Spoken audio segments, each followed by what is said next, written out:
नमस्कार, राज की बात में आपका स्वागत है। कांग्रेस अब एक दिग्भ्रमित दिशाहीन पार्टी बन गई है और कांग्रेस के नेता राहुल गांधी बुद्धि भ्रष्ट हो गए हैं, क्योंकि जिस तरीके से ये लोग हर 2-3 के बाद अपना स्टैंड बदलता है, उससे तो यही लगता है कांग्रेस के पास न तो कोई विजन है और न ही इसे समझ में आता है कि आगे की राजनीति में कांग्रेस का भविष्य खत्म होने वाला है। धीरे धीरे रीजनल पार्टियां कांग्रेस को निगल रही है और भारतीय जनता पार्टी कांग्रेस का सुपड़ा साफ कर रही है, जहां पर आमने सामने दोनों की लड़ाई होती है। लेकिन कांग्रेस अभी भी भ्रमित है कि कभी जीत की बात करती है तो कभी कटोरा लेकर भीख मांगने के लिए प्रधानमंत्री नरेंद्र मोदी के पास पहुंच जाती है कि देखिए भाई, अब तो हमारे पास कई ऐसे मसले हैं जिसके समाधान का रास्ता आपको निकालना पड़ेगा। हमारी डिमांड की ये लिस्ट है, इस पर आपको सहमति देनी पड़ेगी, नहीं तो संसद में बवाल कर देंगे, संसद का सत्र नहीं चलने देंगे।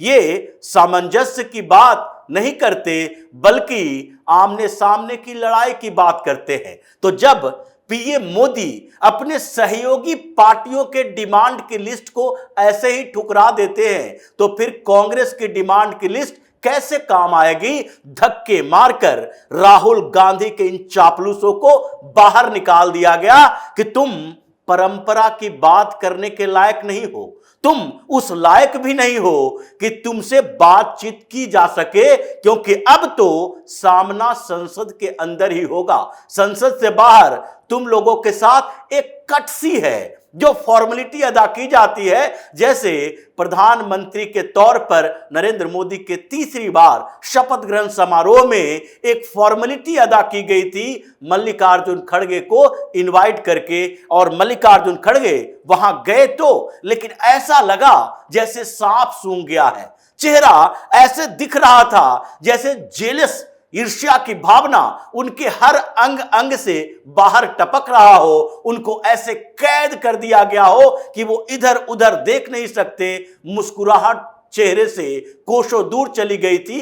हताश निराश होने के साथ ये दिखा रहे थे कि कांग्रेस के बड़े नेता, यानी कि इनके आला कमान, जो इनसे उम्र में तो छोटे हैं लेकिन अभी भी उनका पैर छूना इनकी किस्मत में लिखा है। अगर उन्होंने देख लिया कि मल्लिकार्जुन खड़गे मुस्कुरा रहे थे तो फिर तो मेरी खैर नहीं है।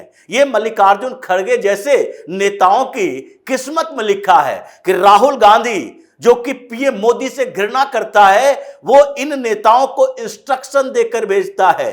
पीएम मोदी के कार्यक्रम में जा रहे हो, अगर चेहरे पर मुस्कुराहट दिख गई तो फिर समझ लो कल तुम्हारा क्या होगा। यह नहीं है कि मल्लिकार्जुन खड़गे इतने विदेशी मेहमानों, इतने सारे नेताओं के बीच कोई भी ऐसा नेता नहीं था जिससे वो मुस्कुराकर बात कर सकते हो। बंद कमरे में तो सबके साथ मुस्कुराकर बात करते हैं। पार्लियामेंट कॉम्प्लेक्स में अगर कभी पीएम मोदी के साथ मुलाकात हो गई तो ऐसे ठहाके लगाते हैं जैसे दोनों के बीच जन्म जन्म का संबंध है। लेकिन उस समय क्या हो जाता है जब सार्वजनिक मंच पर ये पीएम मोदी के आसपास होते हैं? इसकी वजह यही है कि राहुल गांधी के घृणा की राजनीति ने पीएम मोदी के सामने अपने सारे नेताओं के चेहरे को मायूस बताने के लिए, दिखाने के लिए बाध्य कर दिया है। और अब ये लोगों को जब इनके भ्रम टूटे, जब इनको लगने लगा कि हम पूरे इंडी अलायंस के पार्टनर मिलाकर केवल 234 सीटें ला पाए हैं,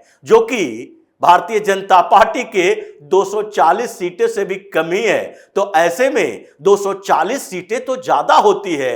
अब इनको समझ में आने लगा कि 99 सीटों पर कांग्रेस की जीत हुई, जिसमें से 2 सीट पर राहुल गांधी जीते थे, 1 सीट पर तो अभी पार्लियामेंट में खाली ही रहेगा। राहुल गांधी ने व्हाई नॉट रिजिग्नेशन दे दिया। अब जब उपचुनाव होगा उसके बाद ही ये तय होगा प्रियंका वाड्रा जीत कर आती है या फिर इस बार पिनराई विजयन बदला लेते हैं कांग्रेस से, जो कांग्रेस ने उनके साथ बार बार किया है, राहुल गांधी ने किया है, उसका बदला ले पाते हैं। वहां से फिर से कांग्रेस जीत पाती है या कम्युनिस्ट पार्टी का गठबंधन जीतेगा, यह तो उपचुनाव के परिणाम के बाद ही आएगा। लेकिन अब तक तो एक सीट खाली रहेगी और इसलिए इनका आंकड़ा घट ही गया है। 99 से घटकर 98 हो गया है। अब उपचुनाव के बाद 99 होगा या 98 पर ही रह जाएगा, ये तो बाद में तय होगा। लेकिन इन लोगों को जो भ्रम था कि पीएम मोदी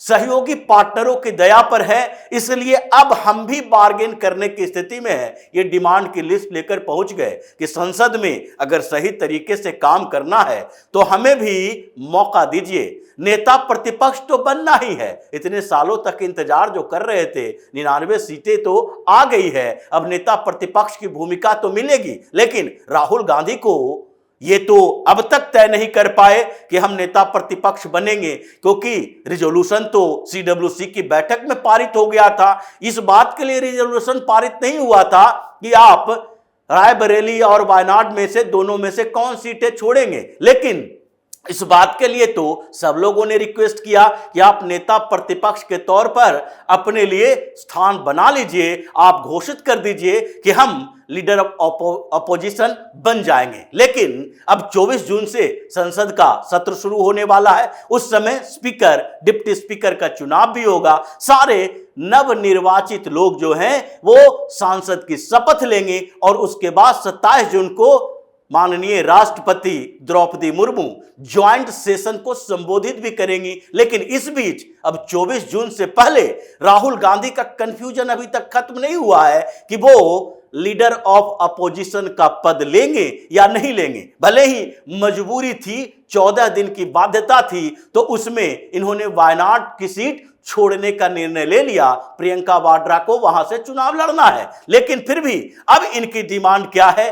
हमारे पास सीटें ज्यादा है तो हमें महत्वपूर्ण कमेटियों में जगह दी जानी चाहिए, क्योंकि पिछली बार इनके कई नेताओं को बेइज्जत करके कमेटियों से बाहर निकाल दिया गया था। यह मर्जी सरकार की है। सहयोगी पार्टियों के साथ वो विपक्ष के किस पार्टी के किस नेता को कौन सी कमेटी में रखे, ये तो आपके कहने से नहीं होगा। अभी अगर संसद में देखा जाए तो बाहर में आपने इंडी अलायंस का राग अलाप लिया, लेकिन क्या संसद की कमेटियों में जगह देने की जब बात होगी तो यह तय नहीं किया जाएगा कि 99 सीटें कांग्रेस के पास अगर हो गया तो 98 भी हो सकता है। लेकिन दूसरे स्तर पर यह भी देखा जाएगा कि अखिलेश यादव की पार्टी के पास तो 37 सीटें हैं, तो क्या अखिलेश यादव की पार्टी की भूमिका कम हो जाएगी? क्या अखिलेश यादव अपने नेता को किसी बेहतर कमेटी में, डिफेंस कमेटी में या फिर फिनांस कमेटी में डालने के बदले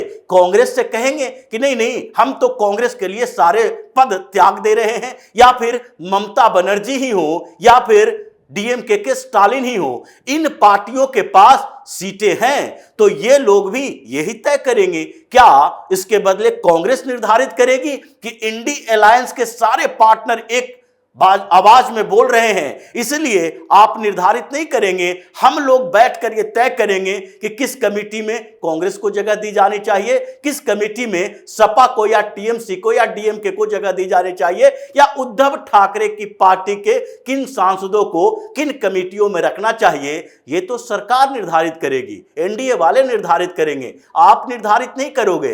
इसलिए ये सब डिमांड अपने पास रखो। इन लोगों को धक्के मारकर बाहर निकाल दिया गया है। ये परंपराओं की बात तुम जैसे लोगों के मुंह से शोभा नहीं देती, क्योंकि तुमने जितनी परंपराएं तोड़ी है उसके बाद अब उन परंपराओं का अचार डाला जा सकता है, निभाया नहीं जा सकता। तुम लोगों ने वो परंपराएं तोड़ी जो कि प्रधानमंत्री के तौर पर शपथ लेने के बाद भी तुम लोगों ने एक बधाई तक नहीं दिया। जीत के बाद हर पार्टी का एक कर्तव्य होता है कि जो पार्टी सबसे बड़ी पार्टी बनकर उभरी है, यानी कि जिसने चुनाव जीता है, उस पार्टी को एक संदेश तो देना चाहिए, जीत का मुबारकबाद देना चाहिए। उसके लिए आपको ये परंपरा थी वो बनाकर रखना चाहिए था। पीएम मोदी ने हर जगह पर यह परंपरा निभाई थी, लेकिन आप इस परंपरा को तोड़ दिए हैं। इसलिए इन परंपराओं की बात मत करो।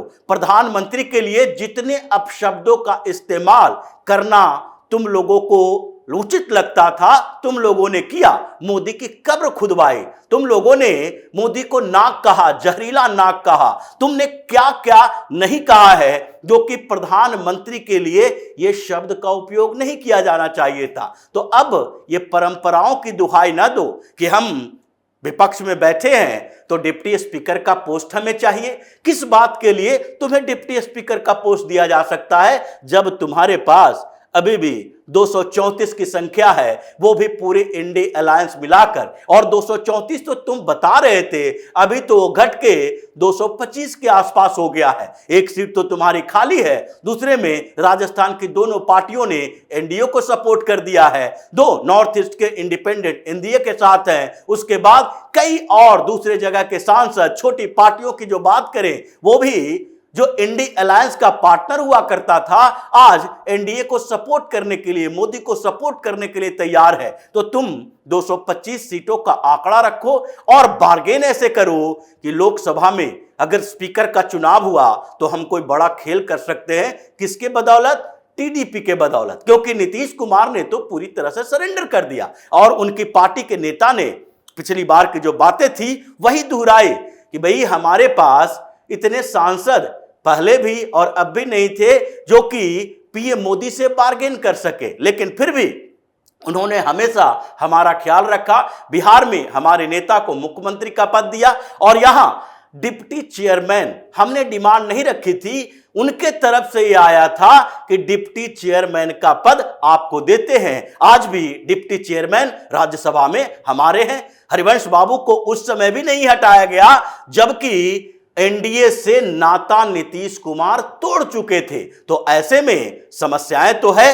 नीतीश कुमार किस मुंह से बार्गेन करने की स्थिति में है, इसलिए उन्होंने तो सीधे तौर पर कह दिया। लेकिन टीडीपी अभी थोड़े ऐसी स्थितियों में है कि वो कुछ बार्गेन करना, कुछ रिक्वेस्ट करना या कुछ अपनी बातें मनवाने की कोशिश करना, ये सारी चीजें कर रही है। ऐसे में राजनाथ सिंह को जिम्मेदारी दी गई, जिनके सारे पार्टी के नेताओं के साथ बहुत बेहतर संबंध माने जाते हैं। सबसे बेहतर फ्लोर मैनेजमेंट करने वाले, अमित शाह से भी बेहतर फ्लोर मैनेजमेंट करने वाले नेता राजनाथ सिंह हैं। इसलिए देखा होगा आपने, जब भी ये चुनाव जीतने के बाद पीएम मोदी और राजनाथ सिंह के बीच बेहतर कोऑर्डिनेशन रहा। चाहे एनडीए की मीटिंग की बात हो या एनडीए की मीटिंग के अलावा जब भी शपथ ग्रहण समारोह में हो, दोनों बैठकर मुस्कुराकर बातें करते नजर आते थे, क्योंकि इनका जो राजनाथ सिंह के सबसे बेहतर जो बोला जाता है क्वालिटी, वो यही है कि अलग अलग पार्टियां, छोटी पार्टी हो या बड़ी पार्टी हो, सबके नेताओं के साथ, बड़े नेताओं की बात नहीं कर रहे, ये तो ऐसे खुन्नस खाए रहते हैं, नेताओं के साथ, सामान्य सांसदों के साथ बहुत ही बेहतर संबंध है जो इनकी बातें मानते हैं। इसलिए ये कांग्रेस की जो डिमांड लिस्ट थी, ऐसे कूड़े में फेंक कर दरवाजे से धक्के मारकर बाहर निकाल दिया गया। और जब किरण रिजिजू मल्लिकार्जुन खड़गे से मुलाकात करने गए थे तो उस समय बात यही हुई कि देखिए, हम लोग संसद को चलाना चाहते हैं और संसद अगर चलेगी तो फिर उसमें आपकी भी भूमिका होनी चाहिए। अगर आप भूमिका अपनी निगेटिव रखते हैं तो उसके बाद आप ये उम्मीद मत कीजिए कि हम लोग उस निगेटिव भूमिका के साथ रहेंगे, बल्कि पिछले से भी ज्यादा कड़ा रुख अपनाया जाएगा। एक एक सांसद जो कि हंगामा करने आएगा उसे बाहर भेजा जाएगा और मार्शल का उपयोग किया जाएगा, सस्पेंड किया जाएगा। इसलिए संभल जाओ, अपनी स्थितियों को देखो और इन लोगों को, यानी राहुल गांधी, मल्लिकार्जुन खड़गे जैसे लोगों की असली औकात बता दी कि अब तक तुम संसद में इतने सदस्यों के साथ नहीं हो, अब तो राज्यसभा में भी एनडीए का बहुमत का आंकड़ा पार कर चुका है। इसलिए लोकसभा में तो हम पहले भी मजबूत थे, आज भी हैं, राज्यसभा में भी तुम्हारी औकात नहीं है कि तुम अब हमसे टक्कर ले सकते हो। इसलिए अपनी लिस्ट अपने पास रखो और अभी संसद के सत्र का इंतजार करो, देखो कि आगे आगे क्या होता है। तो इसी तरह की खबरों के साथ फिर से हाजिर होंगे, तब तक के लिए बने रहिए हमारे साथ और देते रहिए हमें सहयोग, ताकि इसी तरह की खबर हम आपके लाते रहें। धन्यवाद।